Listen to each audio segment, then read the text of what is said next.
بسم الله الرحمن الرحيم سبح لله ما في السماوات وما في الأرض وهو العزيز الحكيم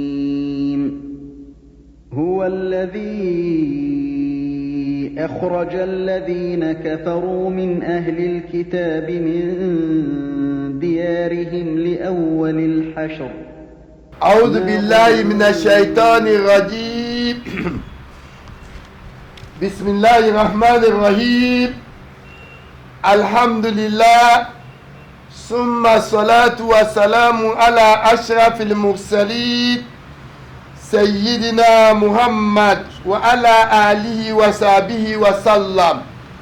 Chers croyantes et croyants en Allah, nous voici encore aujourd'hui samedi Yom Sabt 14 Shaban qui équivaut au 27 mars 2021. Une fois encore avec notre essai d'interprétation des versets du Coran Karim. Rappelez-vous, le samedi passé, nous étions toujours avec Suratul Kahf. Et nous avons essayé dans nos interprétations d'aller plus loin dans l'histoire entre Moïse et Khidr. Moussa, qui avait pris un engagement avec Khidr d'apprendre ce qu'il ne connaissait pas, a toujours oublié le respect de son engagement envers Khidr, qui est celui de ne pas lui poser une question jusqu'à ce que Khidr vienne lui expliquer les raisons qui l'ont poussé à poser ces actes. Une première fois, il avait trouvé que c'était un oubli et que l'oubli vient de Shaitan. Une deuxième fois, quand Khidr a tué un enfant, qu'il a qualifié d'un acte affreux. Une première fois, le fait que Khidr avait gâté le bateau, il avait qualifié cela d'un acte ignominieux. Alors, avec l'enfant qu'il a tué, il a qualifié cette dernière fois d'une chose affreuse. De lui alors, il a tenu donc une haute promesse quand ils sont arrivés à une cité et que les habitants ont refusé de leur donner l'hospitalité. Quand Khidr a dressé le mur, Moussa n'a pas été toujours patient. Il a dit à Khidr qu'il pouvait demander un salaire pour cela. Alors qu'il a encore oublié qu'il avait tenu une promesse, cette fois-ci, c'est de ne plus faire sa compagnie au cas où il venait encore à lui poser une question. Et voilà cette question à l'arrivée ou bien à la non-hospitalité des habitants qui a marqué donc la fin de leur cheminement. Khidr était donc dans l'obligation de marquer la séparation entre lui et Moussa. Et il a dit, maintenant, je suis dans le droit de t'expliquer les raisons qui m'ont fait poser cet acte. S'il plaît à Dieu, avec la permission d'Allah, ce jour, Yom Sabt 14 Shaban, qui équivaut au 27 mars 2021, nous allons donc essayer donc d'expliquer la motivation et les raisons qui ont poussé Khidr à poser ces actes dont deux ne sont pas admissibles par la loi. Et nous allons tirer ensemble une conclusion qu'Allah sait mieux que tout le monde. Inch'Allah, nous allons donc, avec la permission d'Allah, continuer au verset 119. Non. أعوذ بالله من الشيطان الرجيم بسم الله الرحمن الرحيم أما السفينة فكانت لمساكين يعملون في البحر فأردت أن أعيبها وكان وراءهم ملك يأخذ كل سفينة غصبا وأما الغلام فكان أبواه مؤمنين فخشينا أن يرهقهما طغيانا وكفرا فأردنا أن يبدلهما ربهما خيرا منه زكاة وأقرب رحما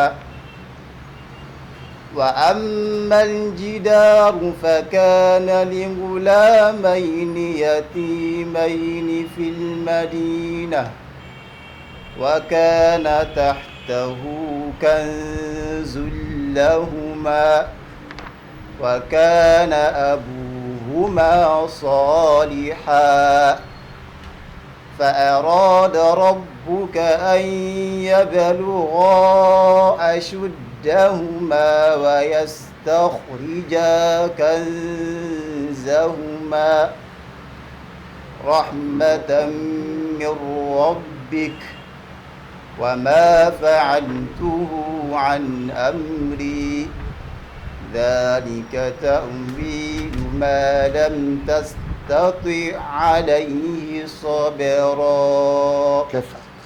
نعم. بسم الله الرحمن الرحيم.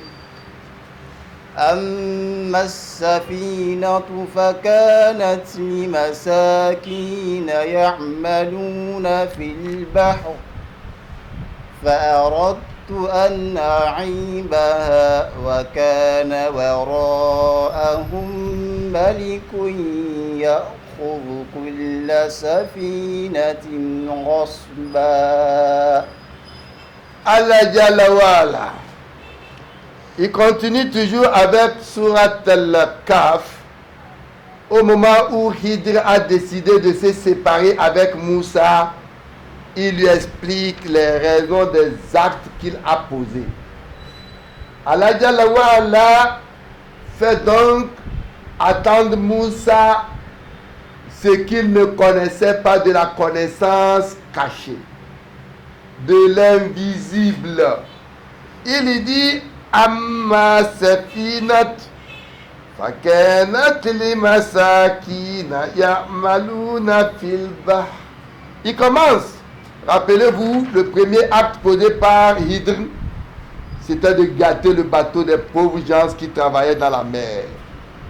Il a gâté ce bateau et Hidr n'a pas pu supporter parce que l'acte qu'il a posé était qualifié d'un acte horrible. Les habitants de la les gens qui travaillaient dans le bateau, qui travaillaient pour se nourrir, à qui, ou bien qui n'ont même pas pris de l'argent pour le transport, ils ont gâté, il a gâté leur bateau. Maintenant, il donne la raison, il dit Amma Sefina, pour ce qui est du bateau qu'il a gâté, il appartient à des pauvres gens qui travaillaient en mer. Al-Jami ou Sefina, le pluriel. Et ces malheureux-là, les masakin, les pauvres gens-là, ils étaient Asharat. Ils étaient donc à un nombre de 10 qui ont cotisé de l'argent pour se faire un bateau et se nourrir. Et ces derniers travaillaient en s'organisant et en nourrissant leurs familles respectives. Alors, en gâtant leur bateau, il dit Fa'aratu an aibaha. Il dit j'ai voulu donc le rendre défectueux. Pourquoi il a voulu gâter le bateau? Il dit Wa kana wara'ahum malikun. Il dit parce que il avait derrière eux un roi, et ce roi-là qu'est-ce qu'il faisait? Ce roi d'abord, il s'appelait Ismuhu Gaïsou. C'est un roi Kéfir. C'est un roi, un négateur. Wagoussan. Et son nom s'appelait Gaïsou. Ce roi en question, Yahudu Kulla Sefinatin Gasba, avait pris une décision ce jour-là que tout bateau qui va arriver de l'autre côté de la rive, ses serviteurs doivent l'inspecter et qu'ils devaient saisir tout bateau. Donc, il saisissait de force tout bateau. Mais avant de saisir un bateau, c'est qu'il devait inspecter ce bateau et trouver que ce bateau-là était en bon état. Et comme leur bateau était en bon état, ils devaient rendre ça défectueux. Et quand les inspecteurs vont venir voir, ils vont trouver que ce bateau est défectueux. Ils vont laisser ça à ces gens. Voilà la raison qui a fait poser cet acte par Hydri que Moïse n'a pas pu supporter. Et entre autres, Moïse, avec Hydri dans le bateau, Moïse avait vu un oiseau qui était venu s'abriter de l'eau, prendre de l'eau.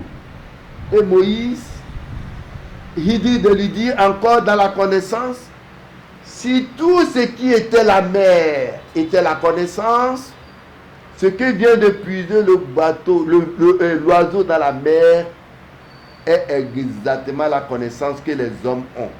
Ça veut dire que si toute la mer était une connaissance, l'océan était toute une connaissance, l'homme n'a été doté que juste ce que l'oiseau est venu prendre. Il l'a connu. Allah dit la connaissance, lui, il n'a donné aux hommes qu'une partie infime, une petite femme. Les philosophes parlent d'un millième. Que s'il y avait toute la connaissance, était 1000, l'homme n'a qu'un seul. Mais ça n'atteint même pas un millième. Donc, il dit de faire comprendre que c'est juste ce que l'oiseau est venu prendre dans la mer qui était la connaissance de nous les hommes. Voilà ce que Moussa ne connaissait pas.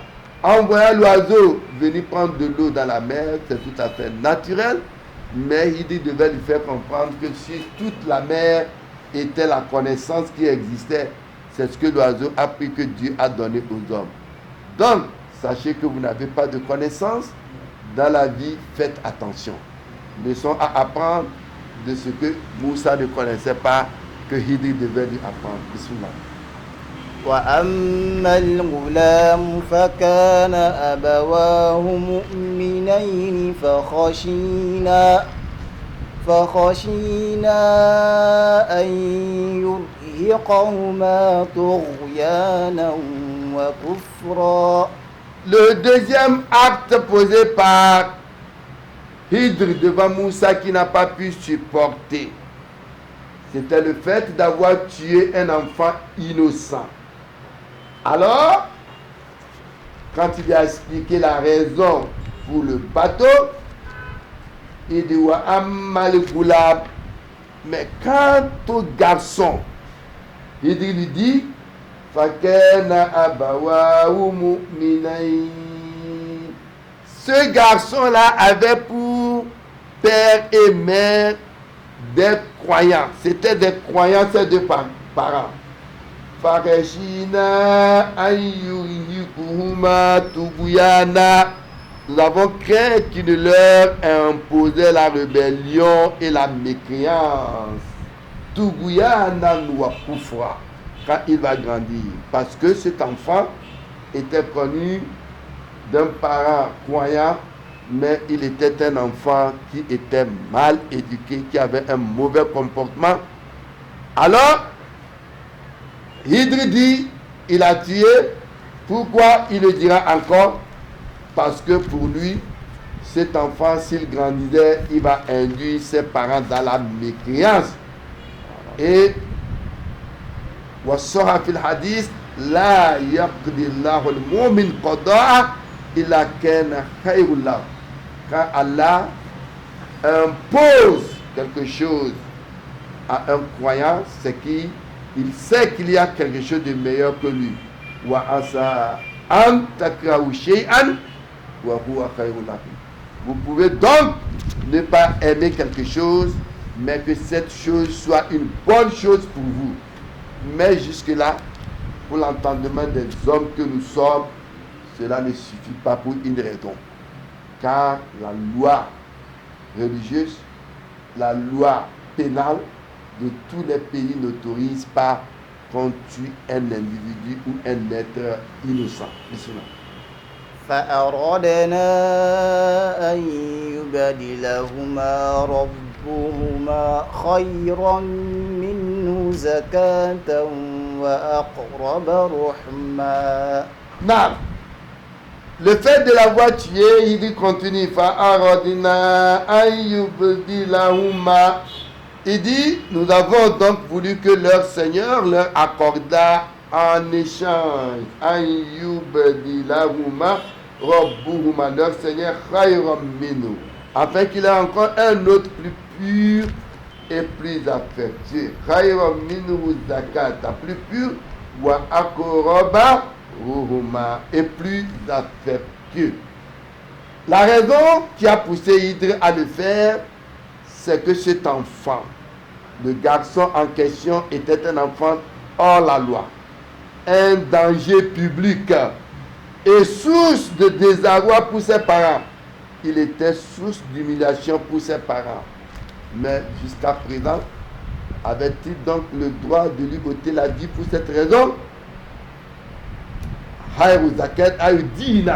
Un enfant que Dieu va le faire remplacer, c'était un enfant qui sera plus religieux, qui sera pieux et digne. Minzunu, il sera donc sans faute. Et cet enfant qui fera remplacer sera donc un enfant affectueux pour ses deux parents. Voilà la raison qui a poussé Hydre à poser cet acte que Moussa n'a pas pu supporter. Bismillah. وأما الجدار فكان لغلامين يتيمين في المدينة وكان تحته كنز لهما وكان أبوهما صالحا فأراد ربك أن يبلغا أشدهما ويستخرجا كنزهما رحمة من ربك وما فعلته عن أمري ذلك تأويل ما لم تستطع عليه صبرا. Allah Jalawala au verset 82 continue avec ces versets pour expliquer la raison pour laquelle il a posé ce troisième acte que Moussa n'a pas accepté. Rappelez-vous que quand ils sont arrivés dans la cité, ils ont demandé de la nourriture, les habitants ont refusé de leur donner, ils leur ont refusé l'hospitalité.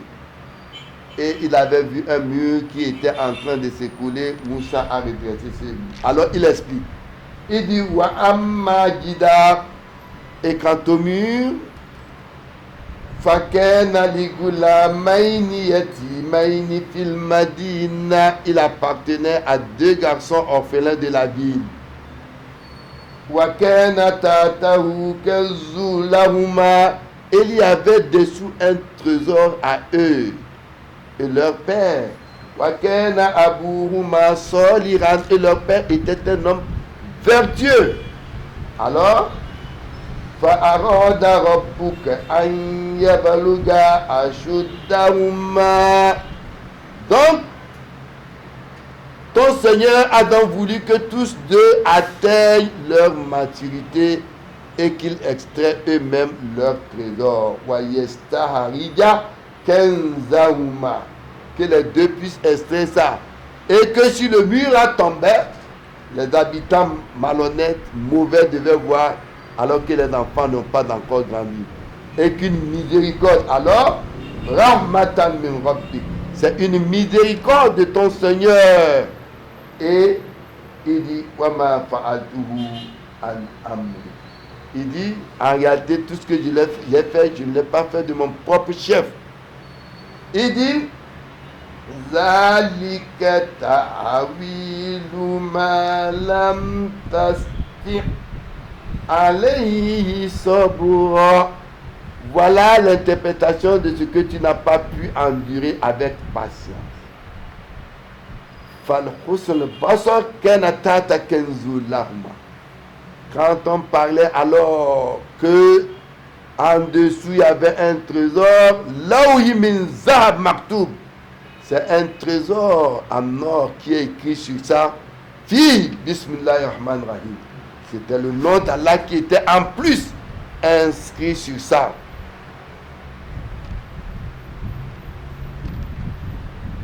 Et il a été dit que c'est dommage pour un musulman à qui on rappelle et qui oublie toujours La ilaha illallah Muhammad Rasulallah. Qui veut dire, là c'est une négation. Ilaha, de divinité qu'on peut appeler demain un Dieu le Père, un Dieu le Fils, un Dieu le Saint-Esprit. Il n'y en a pas. Illa en dehors Allah. Le nom qu'il s'est donné dans le Lawi Mahfouz, qu'une chose créée en forme humaine et matérielle ne peut pas porter cela. Voilà ce qui a mis fin à la discussion entre Hidr et Moussa et les explications. Allons alors à la réflexion et à la conclusion de leur acte. D'abord, Moussa avait commis une erreur. L'erreur qu'avait commis Moussa était de dire qu'il y avait personne qui avait de connaissances mieux que lui. C'est une grâce d'Allah. Allah donne à qui il veut. Alors qu'il n'a pas donné de connaissances, comme on vient de le voir aux hommes, il l'a connu là, si ce n'est qu'un peu.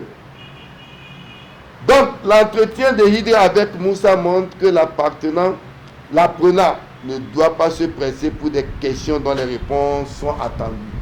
Moussa était toujours pressé sur ce qu'il attendait comme réponse. Et nous tirons encore dans nos réflexions que l'islam nous enseigne aussi de manger avec les domestiques. Dans leur récit avec Yusha, avec qui il était, Moussa lui a dit Fatih Gadana, Ati Gadana, apporte notre nourriture. Ils devaient manger ensemble. Ça nous apprend, nous les hommes, à l'humilité, où certains se montrent très supérieurs à l'autre qui ne peut pas manger avec les serviteurs. Il y a deux sortes de sciences, une source, une science d'une science qui est acquise et une autre qui vient d'Allah subhanahu wa ta'ala. Hidri avait une science que Moussa n'avait pas. Et l'humilité de supérieur envers l'inférieur. Il n'y a pas d'arrogance ou d'insistance. Et nous tenons encore dans cette leçon que la règle de ce monde se juge par apparence, car apparence est blâmable. Et la recherche d'un intérêt peut faire détruire un bien. Voire, vous voyez un incendie, vous préservez les biens d'autrui. Pour préserver les biens d'autrui, quand il y a un incendie, les gens sont prêts à tout gâter pour préserver les biens d'autrui. Et pour conclure alors avec la discussion qui a eu lieu entre Moussa et Hidr, c'est que deux des trois choses faites par Hidr est contraire à la loi de la création humaine. Aucune loi terrestre n'autorise personne à gâter ce qui appartient à autrui ou tuer un innocent. Ne tuez pas une âme que Dieu a interdite si ce n'est qu'à une cause juste. D'autres aujourd'hui s'arrosent aussi ce même pouvoir, cette connaissance qu'Allah a donnée à Hidr, que nous disons quelle était sa nature. Dire que Hidr l'a commis par ordre de Dieu ne suffit pas ou ne se résout pas le problème. Quel type d'ordre et sa nature reste toujours une question à savoir. Quelle que soit la nature, Hidr étant un envoyé de Dieu, un serviteur de Dieu, est-ce que vous pouvez le voir physiquement? On ne sait pas où il était, comment était-il devenu. Ceci n'est pas de l'autorité. Il n'est pas autorisé par des principes fondamentaux du Saint-Coran ou de la loi divine. Tuer sans pouvoir prouver la culpabilité de ce dernier est inadmissible. C'est pour cette raison que nous disons que Hydre était-il vraiment un homme ou un ange ou un djinn musulman ou autre créature de Dieu qui n'est pas régie par la loi divine prescrite pour nous les hommes. La question du droit au délit n'est pas appliquée aux anges, non plus aux djinns. Les anges obéissent à la loi de Dieu sans le pouvoir de quelqu'un. Ce principe est unanimement accepté par des savants de la loi divine et les leaders du soufisme. Imam Ghazali dit qu'il n'est pas permis à un soufi d'agir dans le sens de cette inspiration. Ce serait une erreur qui est contraire aux lois fondamentales. Donc, ne disons pas que nous avons atteint un niveau de foi de degré et que cet acte posé par Hydre qui avait une connaissance et que nous les hommes aussi, nous allons nous arroger cette connaissance. Le Coran n'a pas précisé que le serviteur envoyé à Moussa était un homme. Il a dit un serviteur de Dieu.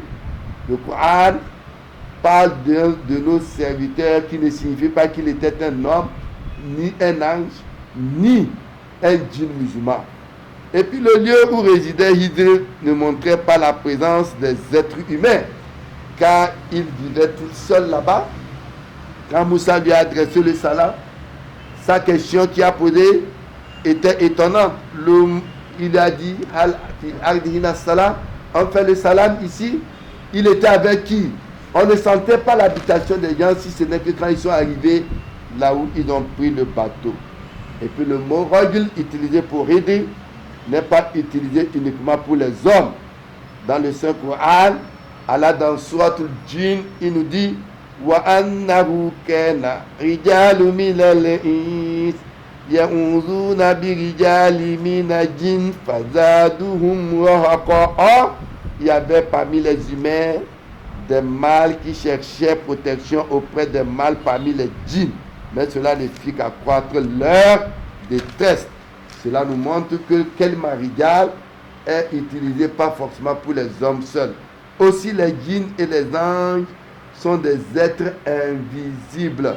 Ils se présentent aux êtres en forme humaine, appelés Bachar, comme le cas de l'ange qui est apparu à Marie, la mère de Jésus, dans le Saint-Coran. Allah dit Fattarazat min dunihim hijaba fa arsalna ilayha ruhana fatamassala laha basharan sawiya. Et elle mit entre elle et eux un voile. Nous lui envoyâmes notre esprit, l'ange Gabriel, qui se présentait à elle sous la forme d'un parfait. Donc Bachara, l'ange qui était apparu à la mère de Jésus, était en forme humaine. Et c'était par elle, enfin, la visite de l'ange Gabriel au prophète Muhammad en forme humaine. Un homme était venu voir le prophète quand il était avec ses compagnons. Il était tout en blanc. Personne ne le connaît. On ne trouvait pas signe d'étrange en lui, qui a été donc rapporté dans ces hadiths authentiques. Un homme est venu quand on était avec le prophète en blanc, avec le cheveu qui n'est connu de quelqu'un parmi nous, et a posé des questions au prophète Muhammad. À la fin, le prophète interrogea ses compagnons s'ils savaient qui il était, alors qu'il était habillé en blanc comme un homme. On ne trouvait pas en lui forme d'étranger. Le prophète dit Ouah Djibril, c'est Djibril. Il est venu vous enseigner votre religion. Mais pourtant, il était un ange, mais il s'était déguisé en forme humaine. Wallahu a'lam wa ahkam. Allah connaît mieux. C'est sur ce verset que nous allons donc arrêter notre tafsir d'aujourd'hui. Ce que nous avons dit de bien vient d'Allah. Les manquements sont nos imperfections. Ce qui a été glissé dedans, qui n'est pas propre, vient de notre manquement. Qu'Allah nous fasse connaître sa science religieuse. Aza wa salamu alaykum wa rahmatullahi wa barakatuh.